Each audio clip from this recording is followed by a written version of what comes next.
So if you've been thinking about bike commuting or just using your bike more for transportation, but you're maybe a little nervous to get started, well, this is the video for you.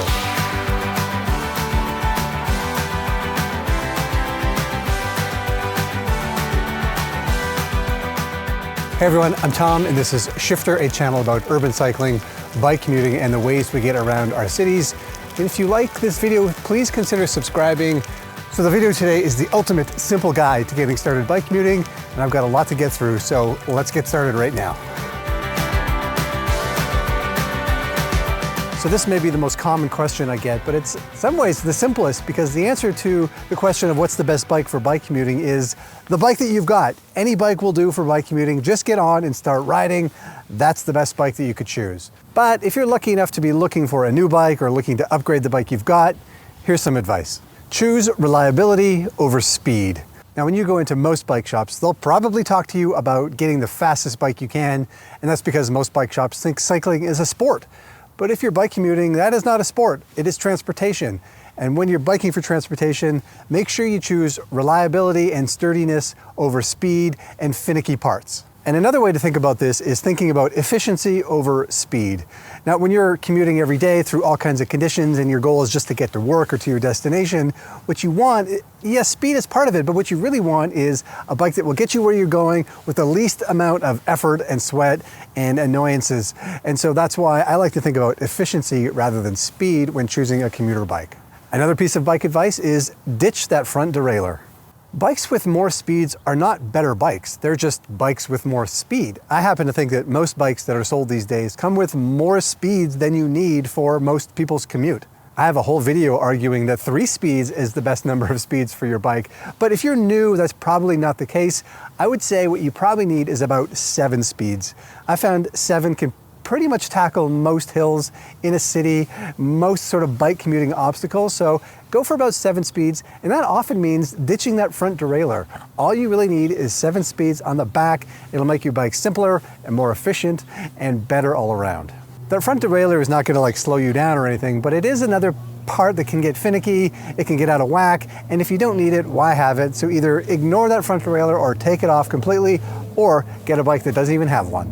The next piece of advice is think comfort. Now, this tends to get overlooked a lot when we think about cycling as speed, but when you're commuting, comfort is important. Make sure that you feel comfortable on that bike. You'll be riding it a lot, and any little ache and pain will get exaggerated if you're riding day after day after day. So think about comfort, it's important.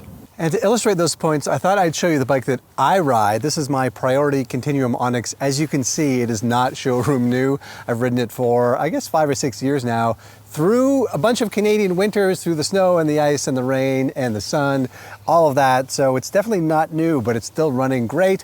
And some of the elements I like about it are the fact that it's got an aluminum frame that won't rust in the winter. It has a belt drive on the back, which means I never have to worry about cleaning that chain or greasing that chain. It's got internal gears rather than a derailleur. I find derailleurs a little bit finicky and hard to keep in check. This is just always running. I never do any maintenance on it, so that's really great. And it's got, little things like fenders and dynamo lights and a rack. These are just practical things. So this is sturdy, reliable, practical, not the fastest bike in the world, but I don't care because this is the one that gets me to work every day, year after year after year. Priority has come on as a sponsor this year, which is amazing for me because I've been using this bike for a long time without them being a sponsor. But just for full transparency, I wanted to let you know. But I do love this bike as a commuter, and you don't have to buy this bike, but these are the elements that I think work really well in a bike. One last thing I'd like to leave you with about the bike itself. If you're new to commuting and you're not like a regular cyclist, you don't have your bike legs yet, and you're worried about the fitness and all of that, think about an e-bike. E-bikes are not cheating. E-bikes are amazing. They will make things just that much easier for you to get on and off. It makes it easy to choose your bike on those days when you're not feeling great or the weather's not great or the distance just feels like a bit too much or you've got that big hill. Think about an e-bike. It can make your whole life so much better and easier to make that choice to use the bike to get to work. Now, I'm not going to teach you in this video how to literally ride the bike. I'm going to assume you can at least get your bike from here to there. But there are some tips for how to ride your bike when you're commuting specifically. Now, how to pedal your bike seems pretty simple. You just turn your feet, right? Yeah, pretty much, right. But if you're pedaling for transportation, it's a bit different than what you'd see for racing a bike or in sports. If you're riding for transportation, just think about consistency. Try to keep your pedaling at a nice, comfortable pace, not too quick and not too slow and powerful. Just keep it at a nice pace. If it's not there, shift to get into that rhythm. Think about pedaling in full circles rather than just stomping down at the top of the rotation. That can help even things out a little bit and give you a bit more stamina. And don't let anybody talk you into using pedals that clip onto your shoes so that your shoes are stuck onto your pedals. You don't need that right now. You probably never need it. And what it does is just complicate things. Just keep things simple. Get a nice pair of pedals, wear the shoes you want, and just get in there and pedal nice and evenly. Maybe keep your heels flat for now. That's like advanced levels is riding in heels, but that will come with time. At the beginning, just keep those heels flat and keep it comfortable and easy. The next part is how to shift.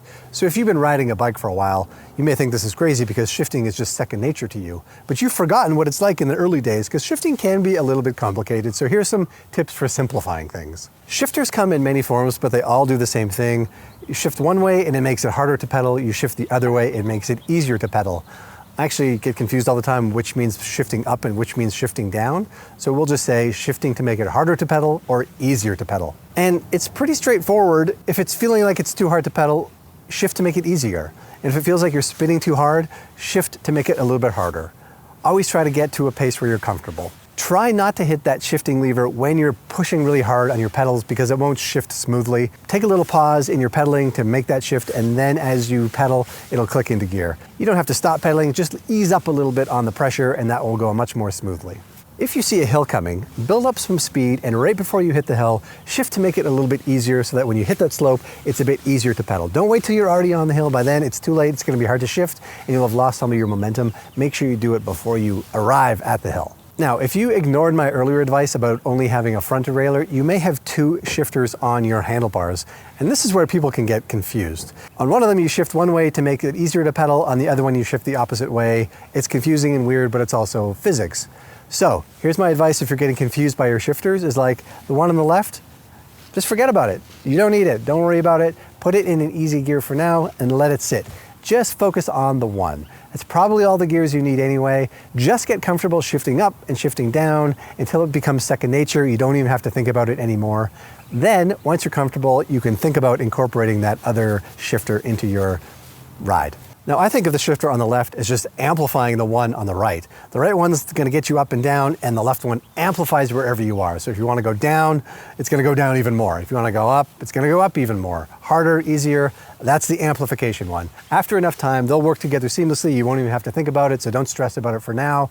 Or go back to my earlier advice and just ditch the front derailleur. You don't need that one anyway. Just focus on the one on the back.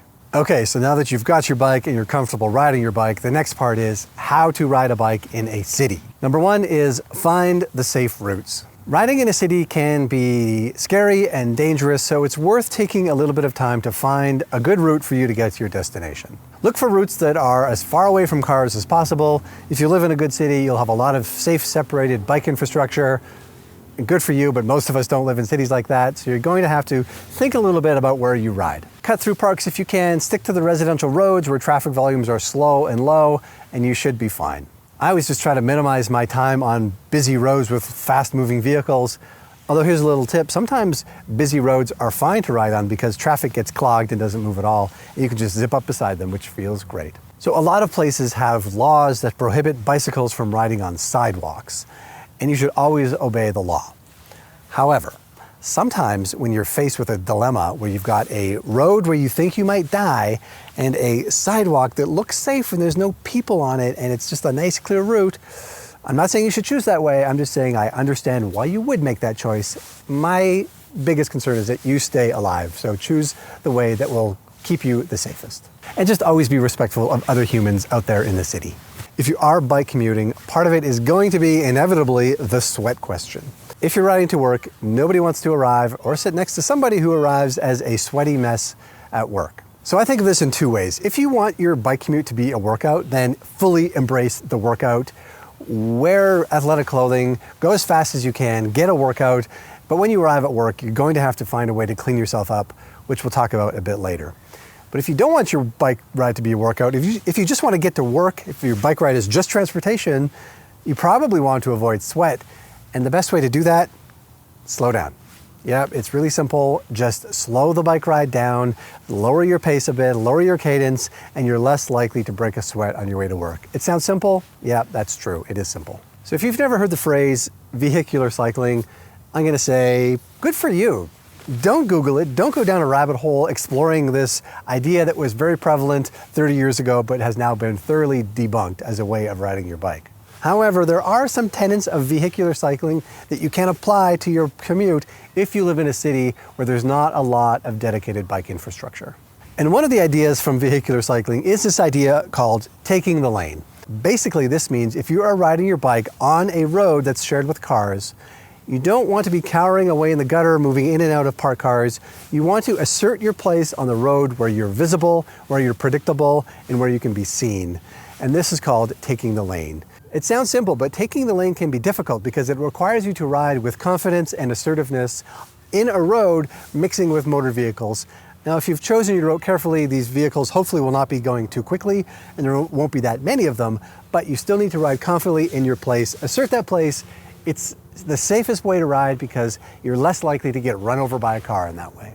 So the hardest part of riding a bike in a city is making a left turn in traffic. And so here is my hot tip for making a left turn safely. Don't do it. Just don't make left turns. Really, honestly, pull over to the side of the road, turn your bike and wait for it till it's clear and then cross the road that way. These are sometimes called Copenhagen lefts, where you go to the right, rotate around and then go left. I just think until you're supremely confident riding with motor vehicles around you, not worth it. It's terrifying. Don't do it. So if you're going to work, you probably need to bring stuff, whether it's just your lunch or your TPS report. You got to bring stuff somehow. The best way I think to do it is not in a backpack. Backpacks can weigh you down, they can make you sweaty, they can throw off your balance. Get all that off your back and put it into a bag that attaches to your rack. This way you're free to ride your bike, and once you start moving, you won't even notice the weight that's on your rack.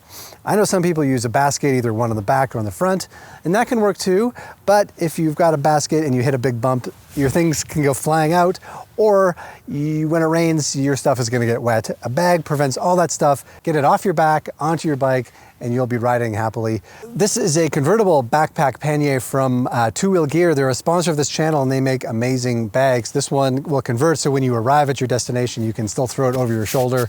But it's also super sturdy, will keep your stuff dry. They make all different sizes and shapes. A bag is the way to go in my opinion. Get it off your back, onto your bike. Okay, now that you have a carrying receptacle of some kind, what do you put in it? All right, I'm here for you. I find there are two ways of thinking about this. How to pack if you're bringing work clothes to change into, and how to pack if you're just riding for your destination rather than the journey. Let's deal with the first one first. I have a couple pieces of advice if you need to pack clothing with you. So if you're getting to work, you need to have a shower. I would say the first thing is try to get a towel and leave it at the office if you can. Carrying it back and forth every day is tough. If you've got toiletries, find some place in your desk or a locker or something just to leave those at work so you don't have to bring it back and forth every day, because it could be a bit of a pain in the ass. You probably want to change out your towel occasionally, but yeah, minimize the amount of times you have to bring that stuff. Shoes is the same. If you can get away with leaving a pair of shoes at the office that you can slip into when you arrive, great, do it. I realize this won't work for everybody who don't wear the same pair of shoes every day, or if you've got heavy work boots or you have a sense of fashion, you may not be able to do that. But if you can leave 2 or 3 pairs at the office, it will make your daily morning pack up so much easier. You won't even have to worry about it. Just it'll be there for you when you arrive. As for your clothing, I'm a big fan of the roll-up. I find if you roll your pants up smoother than this, they won't get too wrinkled. Do a nice flat fold on your shirt and slide it in there. It's worth a few extra minutes at home to fold them up nicely so that when you arrive, you don't look like a wrinkled mess. Now, if you're not packing clothes, if you're just gonna wear the same clothes you ride with to work, great. You probably wanna pack a little bit differently. Here's a little advice on how to dress to make that work. Dress in layers. If you need to strip down a couple of layers or add a couple, depending on the temperature outside, that will help. So make sure you dress in some layers. And when it comes to dressing in layers, I always say, be bold, start cold. You probably want to start your ride a little bit colder than you would be comfortable with, because as you ride, your internal furnace is going to kick in and you'll warm up and you'll arrive a little bit warmer than when you left. So be bold, start cold. If it's really hot, there's not a lot you can do to prevent sweat. So I'd say sometimes those are the days when you might want to just bring an extra shirt. Maybe you don't have to change everything, but I find for me anyway, changing a shirt when I get to work does make a big difference. I can just get the sweaty one off and put a clean, fresh one on. That can help. And make it a bit easier for yourself when you arrive. Sometimes I pack these or have them at work. Well, not these, little baby wipes. Don't use the Clorox bleach ones this on your skin, but they do make these that is good for skin. So don't use these every day because they're a bit wasteful, but on those days when it's really hot and sweaty, if you've got some of these, you can just clean yourself up a little bit in the bathroom and then get out and enjoy the rest of your day. What else to pack? Well, I have a couple of pieces of advice. Water, if you're in a hot climate or you've got a long ways to go, you don't want to get dehydrated on your way to work. So you should probably pack water. Honestly, I don't pack water every day because I don't feel like I need it, but don't get dehydrated and blame me.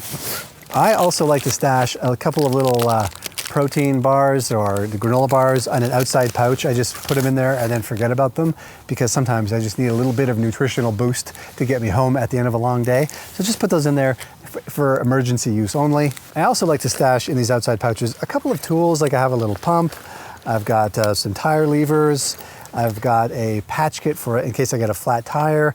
Now, not everyone of you is going to be comfortable doing your own mechanics or changing your own tire. If you are, these are great. Just stash them in your bag and leave them there. They might rescue you someday.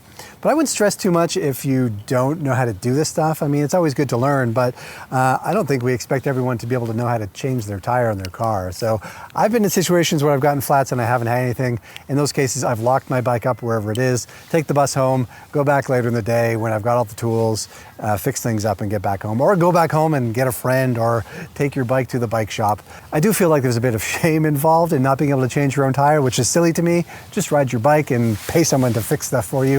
I think that's a totally viable way of doing it. Or be really nice to those friends of yours who do know how to change tires because they might rescue you someday. The last piece I want to talk about is attitude. And depending on where you live, this might be the most important part of being a good, happy bike commuter. In a perfect city, you wouldn't need the right attitude because you'd have safe, separated, connected bike infrastructure that gets you where you need to go and you wouldn't even have to think about it. But realistically, not all of us live in cities like that, and in those cases, a good attitude can take you a long way. The first part is learning as you go. So no video is going to give you all the answers right off the bat. You're going to have to experiment and try some things out for yourself. Get as prepared as you can and then just go for it. At some point, just go for it. Some of that stuff you're gonna have to figure out over time. I mean, I've been bike commuting for 20 years and I'm still learning new things and trying new things, and sometimes it gets better. Sometimes it gets worse, and then I just keep trying things. But I also find that's part of the fun. You learn as you go and you adjust. So try to enjoy that part of it. The second part is persevere, but don't be a masochist. Sadly, it can be tough to ride a bike in lots of cities, and being a bike commuter sometimes will not be easy. You're going to encounter barriers, but don't give up. I find most of these barriers can eventually be overcome. But there are limits to this too. This is a commute, this is transportation. It should not be this epic hill to die on. So if the weather's really bad, or if there's particular days when it just isn't gonna work, or if there's not a safe route, then give it your best shot, but don't feel like you have to ride a bike every day of the year. Just do what you can. Any day you ride is better than the day you don't ride, so do the best you can without beating yourself up if it's not going to work that day. Find a community. One of the best and most unexpected pleasures of bike commuting is finding a community of other bike commuters out there. Now, no matter where you live, you're probably not the only one who's out there bike commuting, or not the only one who wants to bike commute. And if you find a community, it can make it so much easier to bounce ideas off of each other, trial and error, share your experiences, share your tips and your secrets. It can make such a huge difference. And there are so many ways these days to find community. Maybe you live in a city that has a great meetup every Friday morning or something like that. A lot of cities have these things. Sometimes they're called coffee outside, where you can show up at a certain time at a certain place and be there with a bunch of other bike people, and they will help you through some of your problems. If that doesn't work, look online. There are great Discord communities or Reddit threads, or I don't know, that thing that we used to call Twitter used to be great for finding community of cyclists out there.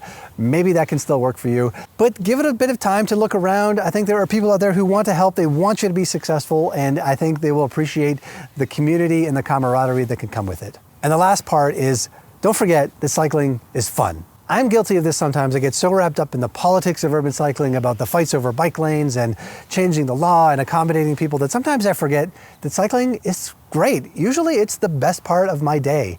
Riding the bike to and from work is a privilege, and sometimes you can lose sight of that. Maybe you see the sunrise in the morning, or the frost on the trees in the morning, or maybe you run into a friend on the way home, or maybe you just like get those pheromones going and you just feel great. All those things can't happen in a car. That's part of what makes bike commuting so great. So don't lose sight of the fact that it can be fun and enjoyable, and make it a pleasurable part of your day and you'll have fun. Okay, that's it. I know that was a lot of info. I hope that was helpful for you. I really love the simplicity of cycling. I think sometimes we tend to overcomplicate riding a bike, and I hope that this helps you keep things simple and just get out there and do it and learn as you go. If you have advice from your life or your experience, please share it down below. There can often be an amazing resource in the community around Shifter. So look at those comments down below, share your advice, and share this link. One of the best things I hear in this channel sometimes is when people tell me that they started riding a bike or bike commuting because of the content here, which is exactly why I do this. That just makes my day. And if you can do that for somebody in your life, it'll just make you feel so great, because bike commuting is a real joy, and the more people do it, the better the world will be. Thanks for watching, and I'll see you next time.